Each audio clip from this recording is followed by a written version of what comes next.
தாவீதுக்கு ஆண்டவர் வீடு கட்டி கொடுத்தார்.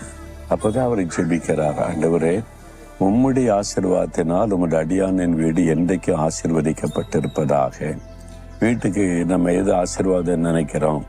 நிறைய பொருள் இருக்கணும்ல, சோஃபா செட் இருக்கணும், டைனிங் டேபிள் இருக்கணும், டிவி இருக்கணும், வாஷிங் மிஷின் இருக்கணும், ஃப்ரிட்ஜ் இருக்கணும், பொருட்களால் நிறைந்திருந்த இந்த வீடு ஆசீர்வாதமா இருக்குன்னு எல்லாம் இருந்து சமாதானம் இல்லைன்னா, வீட்டுக்குள்ள வாழ்றவங்களுக்கு ஒரு மனம் இல்லைன்னா, ஒருத்தருக்கு ஒருத்தர் அன்பு இல்லைன்னா என்ன பிரயோஜனம் இல்லை?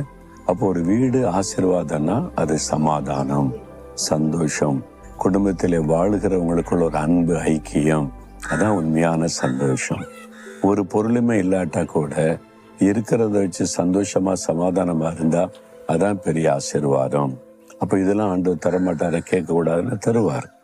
உங்க வீட்டுக்கு என்னென்ன காரியங்கள் அவசியமோ அவசியமான எல்லா காரியத்தையும் ஆண்டவர் தந்து நம்ம ஆசீர்வதிக்கிறவர்.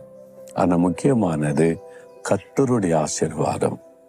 ஆண்டவரே உம்முடைய ஆசீர்வாதம் எங்க வீட்டுல இருக்கணும், உம்முடைய சமாதானம் இருக்கணும், உம்முடைய அன்பு இருக்கணும், உம்முடைய சாந்தம் இருக்கணும், உம்முடைய தெய்வீக சுபாவங்கள் வீட்டுல இருக்கிற எங்களுக்குள்ள இருக்கணும்.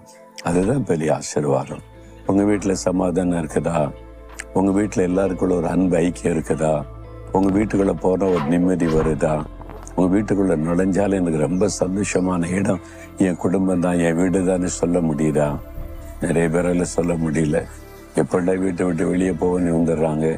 வீட்டுக்கு முந்தி வராதபடி எவ்வளவு பிந்தி போனமோ பிந்தி போறாங்க. ஏன்? வீட்டுக்குள்ள ஆசீர்வாதம் இல்லை.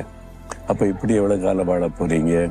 ஆண்டு சொல்றாரு, உன் வீட்டை நான் ஆசீர்வதிப்பேன், உன் குடும்பத்தை ஆசீர்வதிப்பேன்.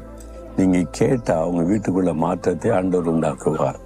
ஆண்டவரே உம்முடைய ஆசீர்வாதம் எங்க குடும்பத்துக்குள்ள வரணும், அந்த சமாதானம் வரணும், ஒரு மனம் வரணும், அன்பு, ஐக்கியம் வரணும், அந்த மகிழ்ச்சி எங்க வீட்டுக்குள்ள இருக்கணும். உங்க வீட்டை ஆசீர்வதிங்க, குடும்பத்தை நீங்க ஜெபிச்சு பாருங்களேன், கட்டாய மாற்றம் வரும். இல்லைங்க, எவ்வளோ நான் பிரயாசப்பட்டு பார்த்தாலும் ஒண்ணுக்கு ஒண்ணு ஒத்து போக மாட்டேங்குது, நிறைய பிரச்சனைங்க அப்படின்னு நினைக்கிறீங்களா? அது காரணம் பிசாசு. நம்ம சந்தோஷமா இருக்கிறது அவனுக்கு பிடிக்காதுல, நம்ம குடும்பத்தை டிஸ்டர்ப் பண்ணிக்கிட்டே இருக்கணும். அப்போ உங்களுடைய ஜெபம் ஒண்ணுதான் அதுக்கு விலைக்கும் பாதுகாக்க முடியும். தினமும் ஜெபிங்க, கருத்தா ஜெபிங்க. குடும்பமா நீங்க ஒரு 20 நிமிஷம் நான் பாட்டு பாடி துதித்து ஜெபிச்சு பாருங்க, வீட்டுக்குள்ள அற்புதமான மாற்றம் வரும். இப்ப தாவீதை போல ஜெபிக்க, ஆண்டவரே இது வரைக்கும் எப்படி என்ன இருக்கட்டும், இன்று முதல் எங்க வீடு, எங்க குடும்பம் உம்முடைய ஆசீர்வாதத்தினால் ஆசீர்வதிக்கப்படணும். நாங்க உமக்கு சொந்தம், எங்க வீடு எல்லாம் உங்களுக்கு சொந்தம், நீங்க ஆசீர்வதிங்க.